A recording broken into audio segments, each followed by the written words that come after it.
yes dan tahniah kerana anda telah settlekan untuk modul yang pertama. Kerana itu adalah dijelaskan bagaimana untuk anda lakukan entry level oleh Coach Bahar sendiri. So selepas ini adalah perkara yang sangat penting, itu bagaimana untuk mengetahui apakah itu CBR key, apakah candle break retest punya key, dan apakah yang dikatakan dengan initial break, ada dominant candle ataupun tidak. So itu adalah perkara yang penting untuk anda memahami. So dalam CBR key ini anda akan faham di mana key ini akan memberikan entry level tertentu. Okey, saya tak nak jelaskan panjang kerana saya nak anda detailkan perkara ini dan anda kena memahami, pastikan modul ini ikut satu persatu. Kerana dalam modul ini kita akan jelaskan bagaimana untuk mengetahui bagaimana initial break, di mana seller akan dipecahkan oleh buyer, satu buyer. So kita akan cari adakah candle tersebut, bagaimana test dia, bagaimana dia akan break, dan bagaimana sebenarnya adalah formula yang digunakan oleh entry Fibo Musang. Sebenarnya rahsia Fibo Musang adalah pada CBR key, entry adalah pada CBR key, dan Fibo Musang sendiri akan ada Fibo yang special, di mana akan tahu di mana key, di mana untuk anda take profit semaksimum mungkin. So teruskan dengan Coach Bahar, dipersilakan. Sekarang ni kita masuk kepada seterusnya. Kita baru nak faham CBR. Yang tadi entry level 1 tu kita just marking saja. Kita tak perlu faham candlestick pun. Ya. Bila nak masuk entry level 2, then kita nak kena faham. Okey. So untuk faham CBR ni maksud dia candlestick, candle break and retest. Ya, kita ada 4 step utama. Kalau kita tengok yang warna hijau, ya, ini adalah perjalanan. Sebelum kita buat sesuatu entry, kita nak kena faham yang step hijau ni dulu. Ya? Untuk step yang pertama, candlestick pattern.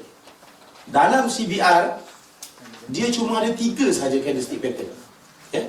Dia tak ada doji, dia tak ada shooting star, dia tak ada hanging man. Ya? Kita cuma faham dia sama ada engulfing atau hidden engulfing. Ya. Lepas tu kita ada satu dominant. Ya, dominant ni dia pengantara. Kalau kita tengok berlaku dominant ni maksud dia, saya definisikan sini dominant ya. Bila ada sesuatu candle selepas dia tu tak mampu keluar daripada badan dia. Tak kira lah besar mana dominant ni. Janji selepas pada body dia ni tak ada body lain yang keluar. 3 ke 4 body. So jadi dia ni adalah pengantara, sama ada try nak meneruskan perjalanan ataupun nak patah balik. Ya? Biasanya dominan bentuk macam itu. Kita nak kenal. Nanti kan saya detailkan apa benda dominan. Ya? Yang kedua, kita belajar buat marking zone. Ya? Marking zone kita di time frame daily zone. Tadi yang kita ajar di entry level 1 tadi.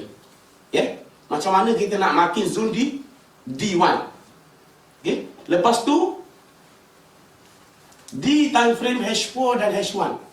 Ya, di time frame rendah ni untuk intraday lah. Ya, time frame daily, time frame H4 tu untuk sweep. Okay. Dan seterusnya kita nak kena pasti pattern. Dalam CBR dia ada pattern dia juga. Di H1 berlaku pattern, di H4 berlaku pattern. Ini untuk entry level 2 dan ke atas lah. Ya. Entry level 1 dia tak ada pattern. Ya. Cuma kita tunggu di zoom saja. Okey. Bila dah berlaku pattern, baru kita cari kat mana nak buat optimum entry. Okay. Special sikit Musang ni, dia berlaku pattern. Kita dah tahu TP kat mana, tapi entry kita belum masuk lagi. Ya, tu special dia. Ya. Kita dah berlaku pattern ni, kita dah boleh tarik fiber dah, TP kita kat mana, tapi position kita tak ada lagi. Ya, nanti saya tunjuk macam mana benda tu. Okey, kita masuk kepada candlestick pattern. Candlestick pattern ni kepada orang yang asas ya, orang yang baru kenal forex, candlestick yang turun kita panggil dia bearish ya, ataupun kita panggil dia seller ya, orang yang sell. Bermaksud kalau putih ni berlaku satu dunia ni orang sell dengan orang buy, maknanya banyak orang sell, sebab tu dia menang. Candle close macam itu. Okey? Satu poin ni. Okey? Kalau kita tengok seller bearish, seller tiba-tiba ada buyer besar yang masuk. Ya? Bahaya besar yang masuk ni, kita nak tahu dia kuat ke tak kuat adalah bergantung kepada dia punya close. Ya.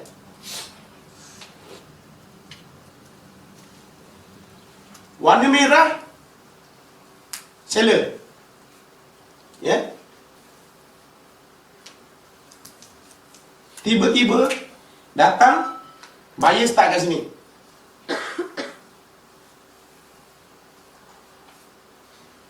Bermaksud candle buyer ni dah mematikan seller apabila dia berjaya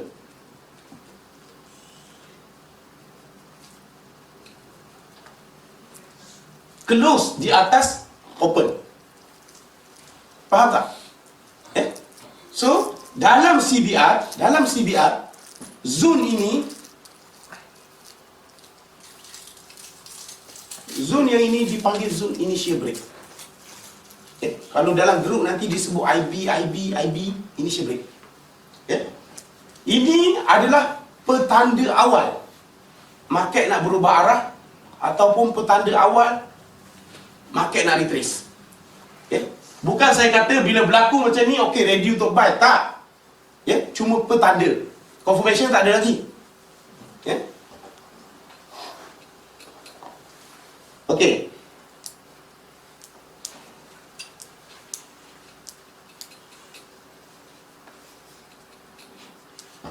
Kalau kita tengok yang kedua punya gambar, buyer tengah kuat. Candlestick menghala ke atas sebelum kan. Tiba-tiba datang seller. Seller ni bukan trader macam kita. Seller yang boleh mempengaruhi market ni seller besar. Bank. Bank-bank dunia yang besar tu, dia yang masuk market, dia akan mempengaruhi. Macam kita ni, trade 10%, 20%, dia tak effect pada market ni. Yang besar-besar tu yang akan effectkan market. So kita tengok dekat sini, zone initial break kat mana sebenarnya? Zone initial break adalah body yang dimatikan. Kalau yang ini turun, naik, body yang dimatikan adalah body terakhir bear. Okey? Ini adalah dipanggil zone initial break. Kotak ni akan datang ni adalah jadi entry point untuk kita.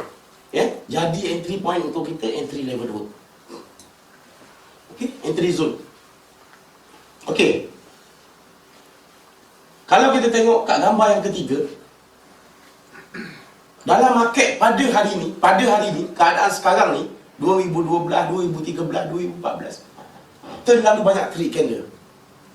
Trade candle ni maksud dia buat macam ni, next candle dia turun pecah bawah. Orang yang bergantung kepada benda ni akan koyak. Dia panggil bullish tree, bearish tree. Nampak? Macam nak turun sangat lah ni. Kita pun start layer sell. Lepas tu habis marketnya terbang ke atas. So jadi ini cuma petanda, bukan confirmation. Petanda awal. Bila dah berlaku macam ni, kita pun ready lah. Tunggu pattern selepas ni. Pattern apa?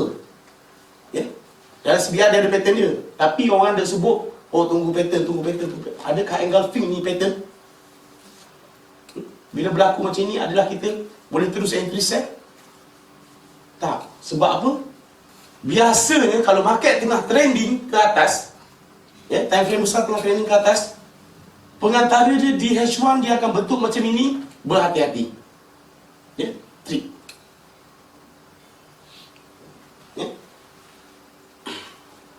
Okey. Yang ini kita cerita pasal engulfing. Engulfing ni dalam CBR disebut,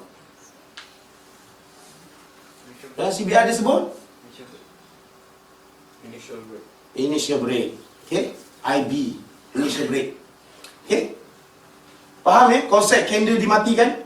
Ini cuma petanda awal, bukan confirmation Okey. Yang kedua, kita pergi kepada hidden engulfing. Hidden engulfing ni konsep dia sama. Cuma dia perlukan melebihi 2 candle untuk matikan candle ni. Candle bear ni dimatikan, tapi bukan sekali harum. Dia perlukan beberapa candle untuk matikan dia. Yang ini pun di dalam CBR dia sebut initial break. Di dalam CBR dia sebut initial break. Definisi dominant candle dia hampir-hampir. Nanti kita masukkan ke dominant. Okay, ni sekarang kita berada di hidden engulfing. So yang ini bearish, tiba-tiba datang bullish. Candle ketiga baru dimatikan candle bearish tadi. Okey. Yang sini candle ketiga juga baru dimatikan. Okey. Kita tengok contoh lagi. Pun sama. Ya. Yang ini pun sama. So yang ini kita kena pasti kesemua ni dipanggil initial break. Tapi dalam bentuk hidden engulfing. Ya. Ini saya tekankan di sini sebab apa? Dia tak ada beza di dalam CBR, tapi dia ada beza pada masa kita nak tarik Febo nanti. Ya? Kita nak tengok dia extend ke mana, itu akan ada beza. Ya? Sama ada yang berlaku macam ini ataupun yang berlaku direct engulfing tadi. Okey. Ini kita masuk bab dominant. Dominant ni saya kata pengantara. Bila berlaku sesuatu dominant candle, kita kena sabar. Ya. Tengok. Dominant CS, bila ada kenaikan satu candle ni, candle yang selepas dia bermain di dalam badan dia. Ya. Di bawah ni adalah satu support. Ya. Katakanlah candle bear ni close di bawah ni, apa yang berlaku? Candle bear close di bawah tu, apa yang berlaku? Candle break. Initial break berlaku di dalam CBR. Bila candle bear ni panjang lagi close bawah ni, berlakulah initial break di dalam CBR. Maknanya market dah tak larat nak naik. Ya? Tapi kalau tak berjaya, tengok apa yang berlaku. Ya? Dia buat sideways lagi, buat di dalam badan dia kan. Jadi satu support lagi kat bawah ni, naik lagi ke atas. So maknanya bila benda berlaku macam ini, dominant CS tu dia akan jadi pengantara. Sama ada dia nak meneruskan perjalanan ataupun nak patah balik. Kita kena pasti dia dengan bila masa candle dominant ni dapat dimatikan, barulah kita ada hints untuk perubahan trend. Faham tak? So kalau dah kata setiap kali bawah ni jadi support, bermaksud kita faham trend tengah up. Okey.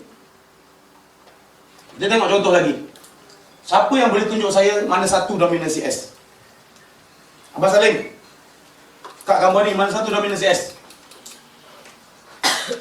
Boleh datang depan tunjuk, tak ada masalah. Dominant CS mana satu?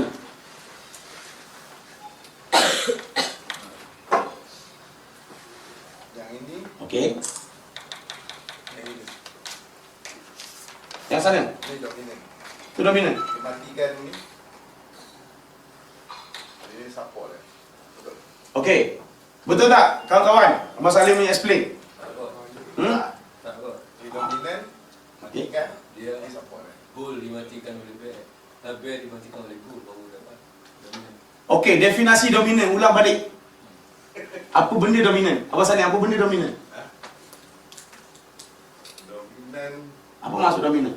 Dominan ialah sesuatu candle di mana candle selepas dia bermain-main di dalam badan dia. Mana ni lah dominan.